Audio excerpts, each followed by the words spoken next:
This session is on Math Project Must-Haves. Hi, I'm Tyra from Algebra and Beyond, and I'll be the presenter for this session on Math Project Must-Haves. A little bit about me. I've been a teacher for over 15 years. I began as a business and computer teacher, and then I transitioned into math about 10 years ago. I'm also a blogger and curriculum designer. I've been doing that for almost 8 years. I like to create resources for middle school and high school math teachers that are creative, comprehensive, and clear. So it's easy for teachers to implement and also great for students to connect knowledge with understanding. I'm excited about the session today, so let's get to it. All right, I have a bunch of handouts for you guys today that goes with this session. The first one is the Math Project Must-Haves notes. I kind of bullet point everything that we discuss in this session with the 5 key elements of math projects. So you can take notes if you want, but I have a sheet for you already that's ready to go, and maybe even download it before you watch this session. And then I also, because we're talking about math projects, I wanted to give you a project to use when you're finished, and you can see all the elements we talk about in this session. So I have the example project is a roller coaster engineer on piecewise functions. I give you a link to the blog post about it where there are student examples. Also editable rubric. It's a harder word than I thought. Also an editable student handouts. So you can tweak the project to how you see fit. A link to Desmos so you can graph the answer keys if your students do this project. And also included is a stations activity. So part of like the answer key is where students can kind of walk around and see other students' projects, and then they write in their information. And it's kind of a nice way for you to easily check for errors as well when you go to grade the project. So even if you don't use piecewise functions, maybe you're a middle school teacher, I understand, you still will get this project and you'll get an up-close look at what one would look like with all the elements I discussed today. And also you'll have a rubric, an editable rubric that you can use for any project. All right, so hopefully you guys go out and download all that information, the project, and yeah, that's all for you. As we go through this, there may be some questions that pop into your head, so just write them down. You can email me, happy to answer that and clarify anything that you have questions about or on my session or any Algebra and Beyond content. All right, so the 5 key elements of math projects. I believe these to be very helpful to make projects run smoothly and successfully. So the first one is having a real-world connection. The second thing is having student handout. Third is a rubric. Fourth is a student example. And fifth is the answer key. So these are the 5 things we're going to discuss in this session. All right, so let's start with the real-world connection. All right, why? Why do we want a real-world connection when we make a project? Well, the first one is some engagement, right? We want our students to be engaged, and forever we get this question of how are we going to use this in the real world? Well, now you can answer it. If you create a project that has that connection, then you kind of eliminate that question a little bit, or at least show them an example. All right, and you find that they are more engaged when they can apply it to something in life. And then that leads into relatable, right? So maybe it's something that they've seen before in their own life. It just helps them be more interested. So engaging them and keeping them interested are 2 key points to why we want a real world connection. And on top of that, it might help them in the future. So if you're talking about anything with money, really, it could be hourly wages or anything like that. They're all going to have to get paid at some point, and so this could be something helpful that they can use in the future. So that's why I believe a real-world connection is super helpful for when you're creating a project. And then how? How do you do that? Well, because, we can't just figure it out and be like, okay, I want real world, now how do I do this? So sometimes you think about asking your students what their interests are. Do they have a certain video game that they love? Are they old enough or where they're using cell phones all the time?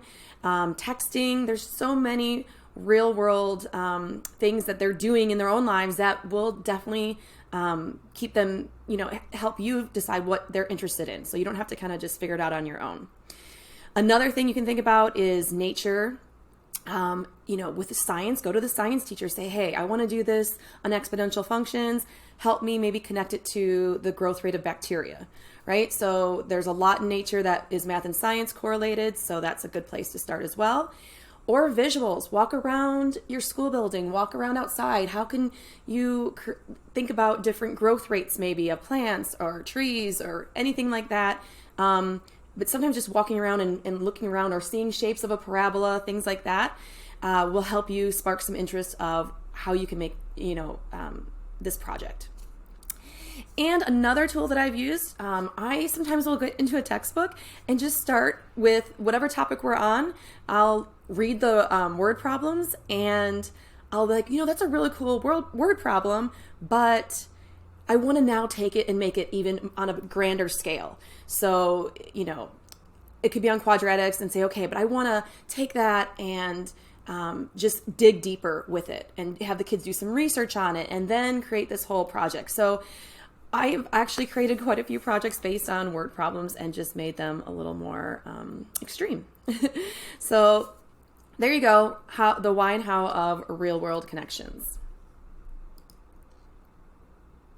The next element is having a student handout, okay? So you want to create this handout, and you can see in my example right here that you have to have the objectives up there. Why are we doing this? How is this relating to whatever unit we're in? And you'll list the knowledge and skill, or the knowledge and understanding of certain math skills you want your students to have at the end of this project. So they kind of know up front, what have I learned, and now how am I going to be applying it into this project? So you'll have your objectives at the top of the handout so the students can see it. You also then can align this to your standards. So maybe you even want to put the standards at the top, which standards you're covering, things like that. But laying this all out in a handout is really helpful for you and the students. And then, of course, you want clear instructions for them to follow. So that's why you have the handout. Now, the how is, I really think students need things scaffolded and broken down. So when I create a project, I break it up into parts, okay? So for the first part, it could be they're researching something. Part B could be they're now writing a function. Part C can be now they're graphing it. I think when you break it down into parts, it really helps students focus and kind of know what part of that project they're working on. And within the parts, you want to create steps, very clear steps of what they're supposed to do. All right, so they're not just go out there and create a graph. Well, how do I do that? Do I use Desmos? Are you giving me graph paper? Something where there's just some steps that can guide them along this process. All right, and then once they do the project, they do the research, they create their function, they make a graph. Now what? Well, we obviously want them to analyze it, so this is where you can put some Q&A in. Ask them questions. You want them to do this deep thinking about what they just did in this project. So you will have some analyzation at the end, okay? And then sometimes, and I find this to be really helpful if you can do this, is create a template. Whether it's going to be you want them to present to the class, or you're going to print it out and hang it up on your bulletin board.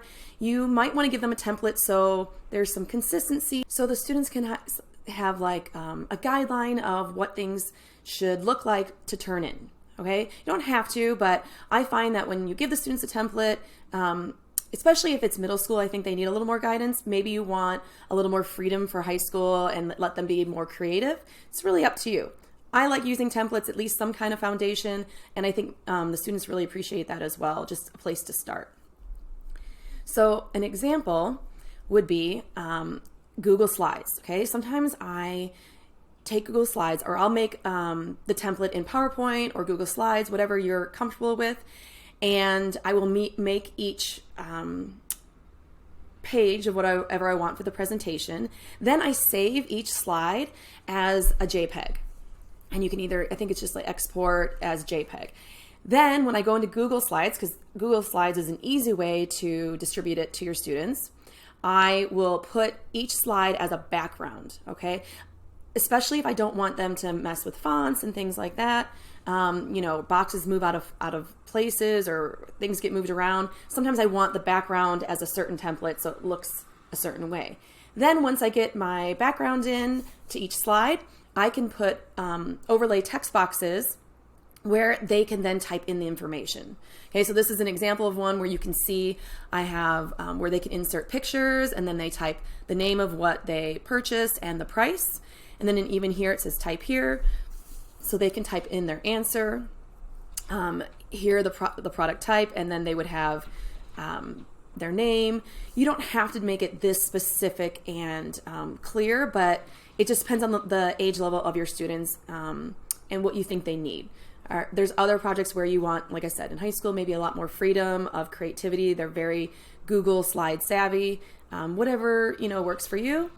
You can also do a Word document or a Google Doc and have some fill in the blank there, or maybe places they want to put their graph. And even in these, it says delete this box and drag and drop a picture of your equation and work, so they can handwrite their work and then put that picture of it into the slide. So a lot of variety of things where you have kind of foundation for them, but they also have some freedom in how they input their information. But again, it could be, even if you just print something out for them and they have a template they can handwrite in, however, it works for you with the project. All right, next we're going to talk about the rubric. All right, the why. Students need to know the expectation of the project and the level of proficiency. Okay, so you can see I have levels 3, 2, and 1. So, I'm sure you've done rubrics before. You have, 3 would be the proficient, and then the work is presented in a neat, clear, organized fashion that is easy to read, and then you kind of break it down from there. You will get, like I said, an editable rubric with this presentation, so you can kind of tweak it how you want. And then also, why do we have the rubric? Because we want some details in there, not just the proficiency, but in here, I have it when they do a graph. I also say labeled properly. Well, what does that mean? It means have the axis, scale, lines, and solution. So I tell them what I want on the graph. So you can put a few more details in here, and it really helps the students know what's expected at the end of the project. And then how. All right. So I break it down in category by parts. Remember those parts I talked about? Where part A is research, part B is creating a function, and part C could be a graph, right? Obviously, this is depending on what your topic is. But I like to then break down my rubric to be the same, where it's by part. And I even label it here, like results, that would have been my analyzation, and the visual of how it looks. So I also have in here organization and neatness. That is up to you. My school is pretty flexible, and not everything had to be completely aligned to standard. So you don't have to have that part. It's really up to you and what your school allows. But I find that the reason I tell students this is, and why I include it, because I just think it's a nice expectation for them where it's, I tell them I'm going to display this. Most often when I do projects, I love displaying my students' work. So I want it to look neat, right? And organized and clear. So when someone looks at it, they know what they're looking at and they can read it. And it's just not all over the place. And if you give a student template, that really helps to begin with. So for organization. And then I also say this could be a way of showing, like if you're a professional, this could be a report you're turning into your boss. So think of it like that. And that's why I do include it as a part of the rubric. Now, having said that, the next thing is weight. I obviously am not going to weight the neatness and organization as high as writing systems of equations, okay? So you want to kind of, within your rubric, and I'm sure some of you guys are very familiar with rubrics. I just wanted to kind of, with a project, it might be, a little bit different. But yes, I have the weighting where the chunk of the doing and the creating the function is weighted more than the visual or the neatness and organization. So it really depends on the weighting on what part of the project they're working on. Okay. And again, you'll get an editable one with this, downloading this handout. All right. Student example is one of the other elements. This is the fourth element. And why? Why do we want to have a student example? Because when I used to create projects a long time ago, I just would, give them the handout, and even with a rubric, and I just like, they're going to get it. I have it in my head what it should look like. I know that they're going to create these amazing things. Well, our vision of what the final product should look like and the student's vision isn't necessarily the same. So I think having a student example is really helpful for them to say, oh, this is what it's supposed to look like. And so how do we do that? Okay, well, there's a couple of ways. I recommend, if this is the first time you created a project and this is the first time using it, you want to create one yourself as the example. And that means it also your handout that you created, if you go step by step, okay, in part A, I'm going to do this, and then you're creating this project, you'll know if the project works, because sometimes you'll be going through it and you'll think, oh, wait, they're not going to understand this. I need to add this little step in this part. So you doing it gives you an example to show your students, and it makes sure that your project is smooth and all the things that you need them to do is listed in your student handout. Okay. And then if you don't have time, I know we are busy and maybe you're like, I just cannot create an example for this project. That's okay. If you plan on working, having your students work in class and you're overseeing it pretty well, then you know that you can see that what they're creating is going to work. And then what I've done over the years is I save student example projects as an example project. So, students create these projects, I hang them up, they look great. And then a lot of them want to take it home, but some don't. And I just say, hey, yours is really awesome. Would you mind if I kept it to show students in the future? And a lot of students are totally cool about that. So I've saved so many student example projects over the years, and have used them for the next class coming in the year after. So that's another way to do it, just a way to kind of cut corners if you're just overwhelmed and don't have time to create an example. All right, so student examples are great, and students like to look at other real student examples instead of the teacher's example too. All right, the fifth element is an answer key. And why do we want this? Well, obviously, so we can check the answers, right? But also, I definitely think you need to make an answer key. I guess I should rewind a little bit back, all right? So when I first created projects, a lot of them were open-ended answers, right? I want them to be authentic. And so the answers are all going to be different. I always want to create projects where not all the students are going to have the same answer. So it's a little tricky to have an answer key when all of the answers are going to be different and there's so many possibilities, right? So it's not easy to create an authentic assessment or a project, authentic project, and have different answers. So when you're creating the project, you really want to think about, how can I have students have different answers, but a way for me to have an answer key, so I'm not sitting there and I would grade projects and I'd have to do all of their projects from scratch to see if their answers were right.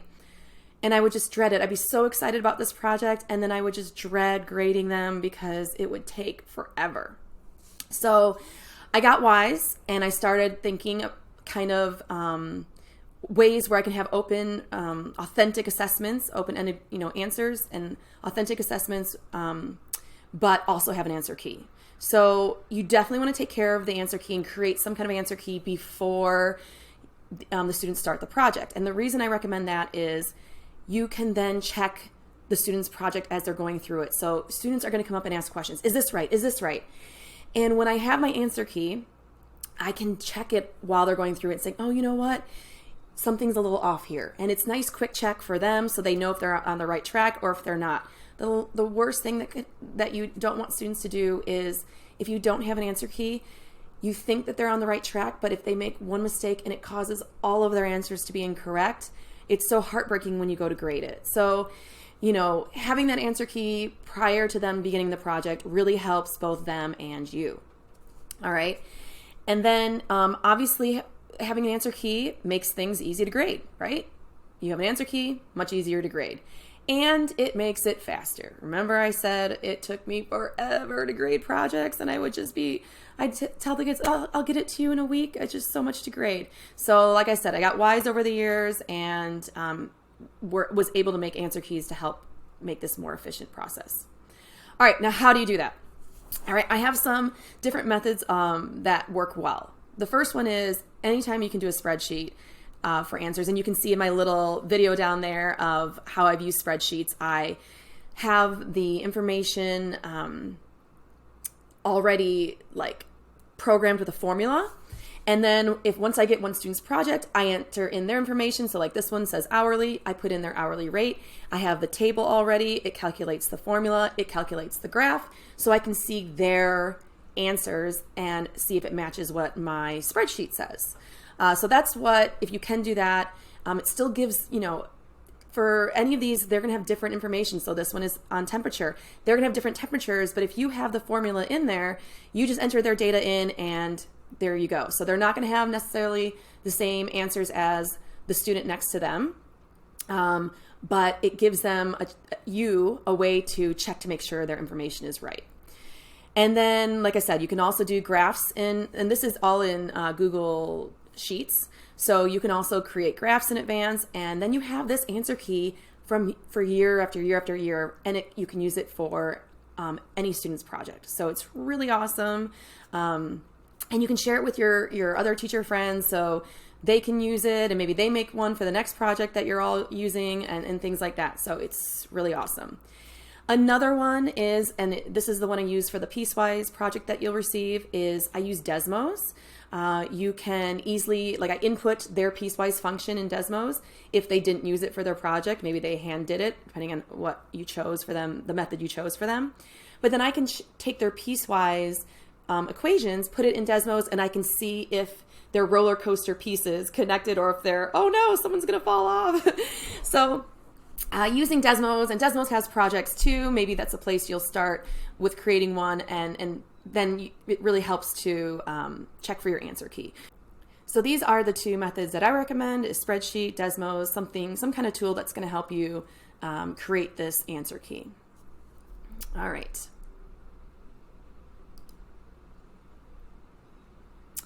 All right.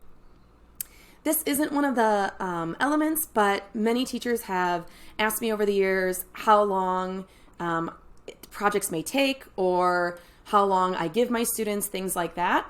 So I just wanted to kind of touch base on some time frames and how I've used it in my classroom. All right, I give at least 1 to 2 full class periods, and this depends on if your block. Our class periods are 55 minutes, so I usually do 2.